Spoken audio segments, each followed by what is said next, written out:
Are there any officers out there? Are there any officers out there?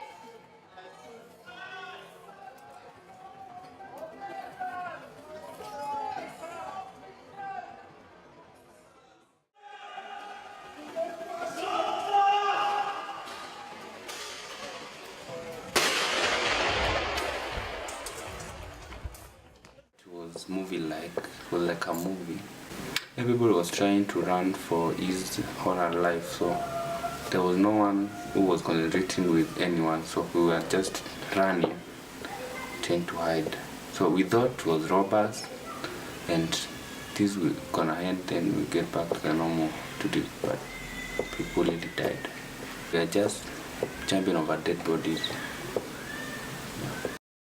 On the morning of September 21st, 2013, unidentified gunmen attacked the upscale Westgate shopping mall in Nairobi, Kenya. The masked gunmen, initially numbered between 10 and 15, carried assault rifles and wore combat fatigues. A few hours later, the Kenya Police and the Kenya Defense Forces intervened, resulting in a gun battle that lasted for 2 days. As a result, 67 civilians died and 175 people were injured, with all the gunmen reportedly killed. Joseph Chalo, who was working at a restaurant in the mall on that fateful day, shares his horrific experience of the attack. We surrendered, so we all went to the floor to get the kids, but those guys kept on shooting us.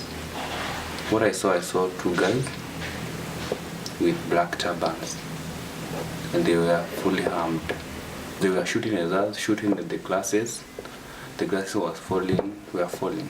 Yeah. I don't know how many they were, but they were quite around, let's say 10. After I slept, I kept on crawling to reach the fire exit door. So when I thought I had a chance, I raised up. Then as I was running to the door, I got shot on my hand here. They were shooting. After they shoot. They were like, fuck you, we are there. Fucking Al-Shabaab.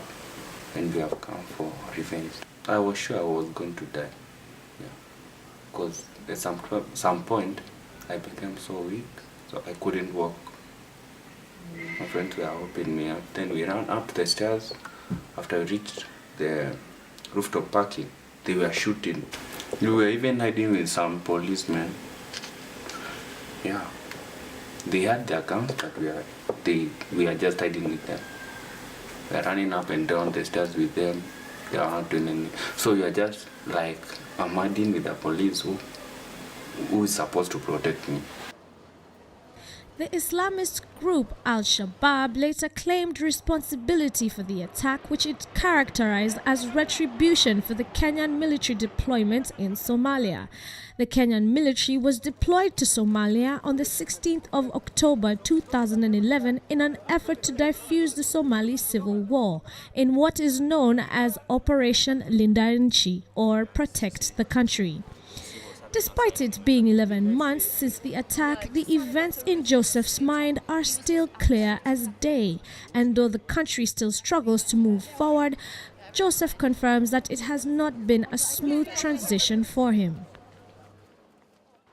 After the hospital, I still had my sling and some medication, so I used to take them. But I was still traumatized. I tried very hard to get over it, so I knew it was life, and I'm gonna move on and continue with my life as usual. I was still scared, so I didn't want to watch any action movies. I just liked cartoon. Till today, I don't like action movies. I don't like feeling like hearing explosions, even if it's a car tire. Sometimes I got angry because of this, and so I'm not the same person I was. So doctor told me not to weight-lift, so I can't do weightlifting. I can't play any like football, because anything, I'm just there, and I can't do anything. The Kenyan economy has suffered major blows since the attack, with sectors such as tourism taking the most hits. Nairobi, which is Eastern Africa's regional hub, accounts for at least half of Kenya's £44 billion economy. Following the attack, businesses and franchises have reported great losses following reports that the Kenya Defence Forces reportedly looted shops and stores in the mall during the attack. Business owners in the mall, however, state that despite the economic effects of the attack, they have been forced to be creative in order to bring business back on its feet. Being a retail manager, I had to go back and salvage the stuff because I don't know if you know about it, but there was a lot of looting and uncertainty as to what exactly happened in Westgate. This is after we left. I personally left there after 6 hours of the attack. We salvaged some stuff, to be honest with you, but a lot of the valuables, let me say, disappeared. A lot of the valuables were taken, but at least we salvaged a big part of it. I would say we salvaged about 70% of our goods and equipment in the store. We lost from, number one, the amount of money we had invested into Westgate. Westgate was our leading branch, and our stores there were doing really well. They were flagship stores, and as I said, we lost considerably a big part of our business. But apart from that, we lost what you call loss of revenue, because Westgate used to sustain our business, and as a result of that, it's just a ripple effect just went throughout our company. The thing that affected Westgate just affected the whole of the business terrain in Kenya, especially the retail market, because you find there's not a lot of confidence of people walking into shopping malls, and as a result, there's people who are deterred from going into these shopping malls and shopping. So because of Westgate, the domino effect also hit the other stores. As much as you would think without Westgate, if Westgate is extricated from the situation, you would think that other shopping malls would benefit. But that's not the case. We're actually doing bad because the business right now, because of the terrorism, the business has gone really down in Kenya. It was a terrorist attack, but also affected the way the government has been positioned and the way the government works. And the Kenyan economy is an economy that is based solely, it's a very politically unstable economy, because politics would affect a lot of things. As a result, after Westgate and the things that are happening subsequently, you find that it's very hard for businessmen to survive in this terrain, because it's also politically instigated, some of the things that are happening after post-Westgate. So for us, it's been really hard to try and predict what the future will be. In September, it's been more of a studying period where we want to just study the market and then consolidate our business. So it's really put us in a position of trying to understand the economy and try to consolidate our business. Because how else do you win that battle with terrorism? You see, terrorism, at the end of the day, their philosophy is for your life not to go back to being normal. I cannot leave my house and go and shop because I'm afraid that there might be another Westgate.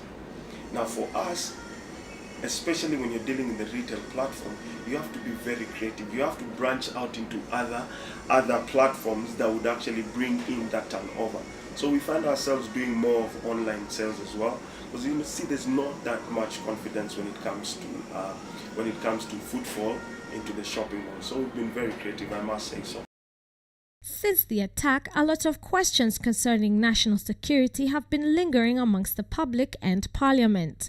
Till to date, the number of gunmen that attacked the Westgate Mall is still unclear, and the details concerning their supposed death are still sketchy.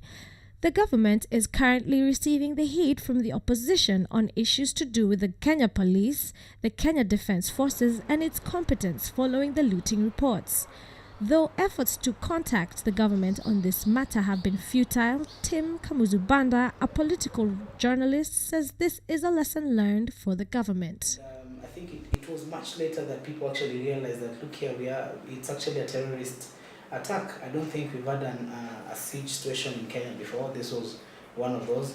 The rest of Kenyans all relied on the radio and on TV and the internet for information, and it was very clear that our government wasn't really prepared. It was a somber mood People are very angry at the terrorists. People are very angry at the way the government responded to the attack. We generally felt that it could have been done much better. We couldn't understand how 5 or 6 terrorists, as we were told, could hold our whole Kenya army and all our security system for 4 or 5 days.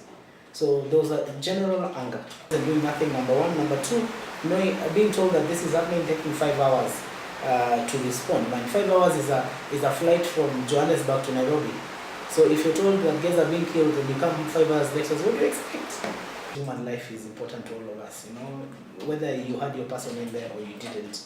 The fact that it can happen at a mall that most of us would go in, for lunch, going to Nakoma to go to a bank, you could have been there, And you want to live be in a country and know that the security system, which you pay the taxes to pay the security system, and which your government should really be able to provide for you as one fundamental right of any citizen, was not handled as well as it should. It's a lesson learned for those people, because I don't think that even the people in government and people would have been responsible to making us feel safer or getting the situation in control, I don't think they'd handled anything like that before, And I would like to think that from that experience, they've got lessons, and if anything were to happen like that again, God forbid, the information will be coordinated better, first and foremost, and then secondly, our response to saving Kenyans' life will be much more coordinated. Nothing but piles of rocks and collapsed roof parts remain of what once was a booming upscale shopping mall. Efforts to rebuild and restore this derelict building have been discussed, but nothing has been done so far. But one thing is for certain, the walls of this building tell a story of pain and hurt, a story forever embedded in the hearts of Kenyans, a story that began on the 21st of September 2013. Terry Mbugwa for Just News.